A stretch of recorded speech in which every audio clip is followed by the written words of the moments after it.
The US is set to block downloads of the mobile apps TikTok and WeChat. The Chinese-owned platforms will no longer be available in US app stores from Sunday. The Trump administration says the apps pose a national security threat as their parent companies could pass data from US citizens to China. The president is threatening a total ban on TikTok in mid-November, but the company could still reach a deal with a US partner that would address Washington's security concerns. So we have some great options, and maybe we can keep a lot of people happy, but have the security that we need. We have to have the total security from China.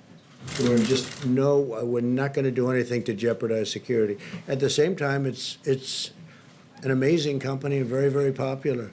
So if we can do a combination of both, I'd be very happy doing that. Could go very quickly, though. Could go very, very fast.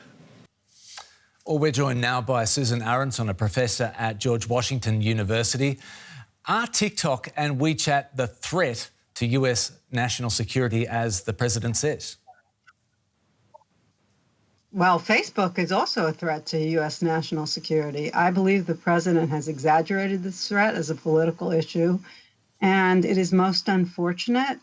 Yes, TikTok has censored in the past, and TikTok, as a Chinese company, if the Chinese government should want, could ask it to pass on personal data stored in Chinese servers. So there are other ways to address that potential problem.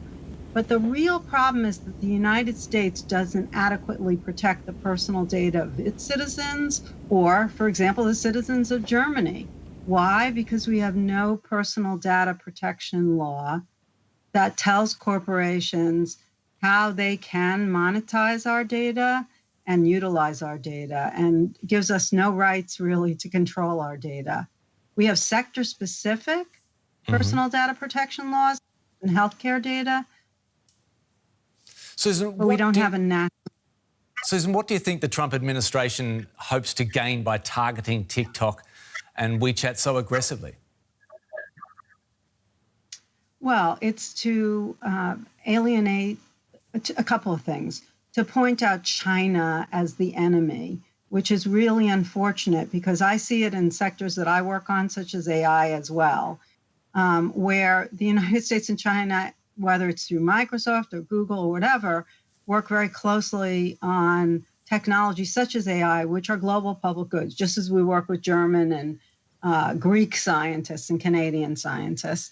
And this is very unfortunate, but it is part of this larger demonization of China. Another thing is that American platforms are very threatened by TikTok. Why?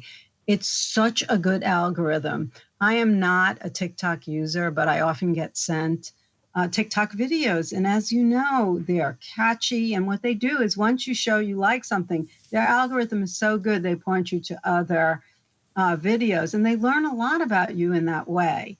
But other apps do the same thing, just not as well.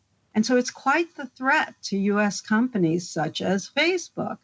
So Facebook, when they testified in June, and then a couple of months later, have been pointing at these Chinese platforms as big threats to Facebook's current business and ongoing business. So rather than addressing the real problems, which are our lack of personal data protection law, and the fact that these platforms are monopolies that we have not really addressed, their control of our data, Trump is using it as a political whipping boy. Professor at George Washington University, Susan Aronson, thanks so much. Thank you. Have a great night.